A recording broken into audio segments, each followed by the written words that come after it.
Bloody and barely conscious, Leonard, the rope-bound and unfortunate scholar, was thankful he was at least not being bounced across the walls and ceiling of the grot-infested corridors. Although he was still being dragged by a squig, the pet of the Moon Clan grot who had become his guide and kidnapper, he was no longer running at full speed like an eager puppy. He was in fact walking at a rather sedate pace, stuck behind a crowd of other squigs and their grot handlers.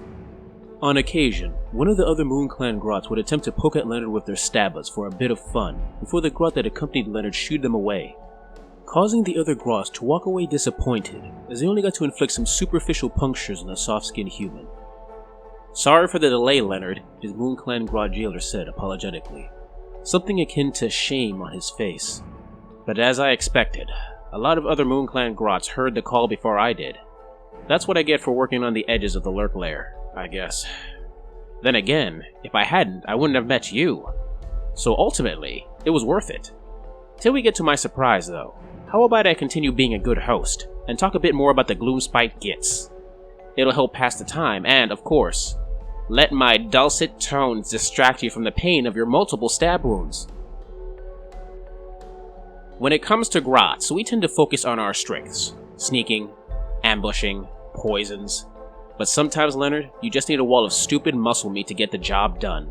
That's where the Trog-offs come in. Now, there are many different types of Trog-offs, but they all share an important trait. Well, actually, 3, but big and stupid is strangely common in immortal realms and isn't really worth noting. No, what they all share is regeneration. Trog-offs are able to heal from even the most grievous injuries. Their wounds stitching together so quickly for some that they can heal in the middle of a fight. Meaning if you want to take one down, you need to do a lot of damage in a short amount of time, or waste some powerful magic. Not the easiest feat for most armies, and doing so ensures the grots hiding behind the Trog-offs will get close enough to do some good stabbing. Let's start with the most disgusting breed, the Fellwater Trog-offs. I kid you not, they have one of the most terrible stenches of any living creature. I even saw one of those Nurgle Chaos Boys, the Maggotkin, I think they're called, pause for just a second when the Fellwater came near. Although whether it was because it was stunned or it was enjoying their aroma, I'm not sure. Either way, it was long enough for the Fellwater the Trog-off it was facing to smash his skull in. You'll usually find Fellwaters in battle fighting with a simple spike club, but if the enemy is particularly tough, it's known to puke a torrent of noxious vomit. Not only is it nauseating to look at, all chunky and sticky, but the hefty liquid can melt through most armor with ease. Rock-god Trog-offs tend to live in the mountains where they can munch on rocks all day. And like the mountains they live in, they are covered in a stony skin. A skin that can deflect blows that would take down a Stormcast Eternal.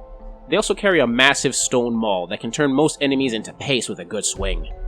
And if the enemy is attacking from a distance, which the rock-god finds both unfair and annoying, it is known to throw nearby boulders fairly far to bolt over those annoying ranged enemies. The Dankhold Trog-offs have a special place in the hearts of the Moon Clan grots, and the other members of the Gloomspite Gitz, I guess. They live in the very depths of caverns, in places we call dank holes.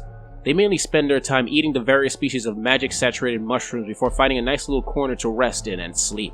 A sleep that can last for centuries. As they sleep, they sprout massive mushrooms from their bodies, and can grow to a massive size depending on the cavern they find themselves in.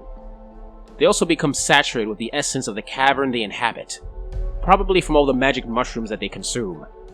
This essence is something we Gloomspite Gitz call the Ever-Dank. In other words, walking next to a Dankhold Trog-off is like walking through the comforting damp and cool tunnels we call home. It's not just us grots who have this feeling, but other cavern creatures as well, which is why the Dankhold Trog-off is constantly surrounded by squiggly beast friends who go out of their way to protect their big Trog-off buddy. The magic mushrooms they consume and the random trinkets they gather from those they kill also have some other benefits. They are highly resistant to magic, making most spells splash on them as if it was a summer rain, and they are insanely strong, able to crush most enemies to nothing with just one hand. The largest and most powerful of the Dankhold Trog-offs, and of all Trog-offs, are the Dankhold Trog bosses. Their power is so overwhelming that some can get to the size of Gargants, and their very presence makes them instinctive leaders. They can command other Trog-offs, no matter the species, with ease, making those usually dull-witted Trog-offs much more focused. I once heard that the Ale Guzzler Gargants used to be the allies of Sigmar and the other gods of your pantheon. That was until Chaos came and started messing with their heads. Sigmar, being the kind leader he is, abandoned them. Those that didn't become Chaos boys quickly became idiots. Well, they weren't geniuses before, but they at least had some common sense. Nowadays, if it doesn't involve sleeping or drinking, they are completely lost. If the Gloomspite Gitz are ever in a tight spot, the Moon Clan Grotts mix together a particularly large batch of fungus alcohol, and summon the services of one of these Ale Guzzler Gargants. After drinking a few silos full of the stuff, the Gargant goes at the enemy swinging. It walks forward in a drunken stagger, headbutting enemies or smashing them with its massive club. Maybe grabbing a few and stuffing them into his bag for later. Got to watch out though. Ale Guzzler Gargants aren't the most graceful beings, and when they trip up, and they will, they'll come crashing down rather spectacularly. As the grot finished, and the squig started walking out of the cavern corridor towards a large opening, Leonard began to realize they were finally outside.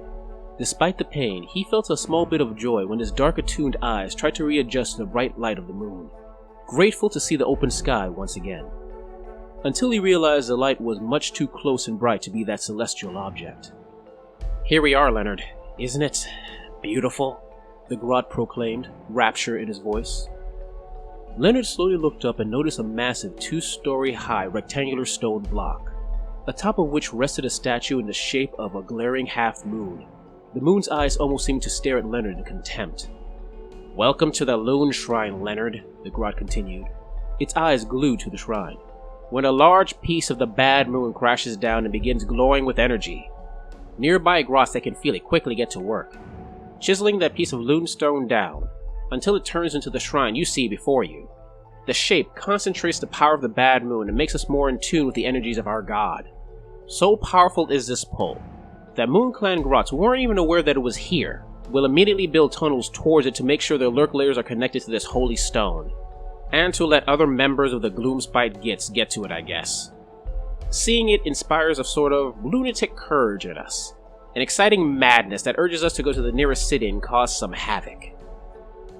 As the grot finished speaking, the glow around the shrine brightened, the light almost seeming to stretch around the frozen grotts, causing many to have their eyes dilate and madness-induced grins stretch across their faces. "Oh, Leonard," his grot jailer spoke, the joy in his voice seeming to make his entire body shake. "We are going to have so much fun, and you'll be with us the entire way. You'll get to see what we can accomplish under the light of our bad moon. Make sure to take plenty of notes, and maybe grab something to wipe yourself off with. You're going to be covered in a lot of blood." All Leonard could do was shake in fear, as the laughter of hundreds of cackling grotts, and the thoughts of the horrors he would see, battered at the walls of his sanity.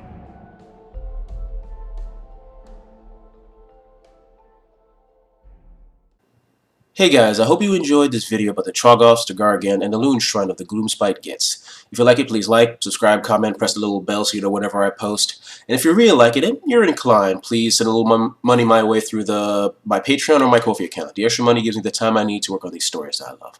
Anyway, thanks for listening/watching, and see you next time.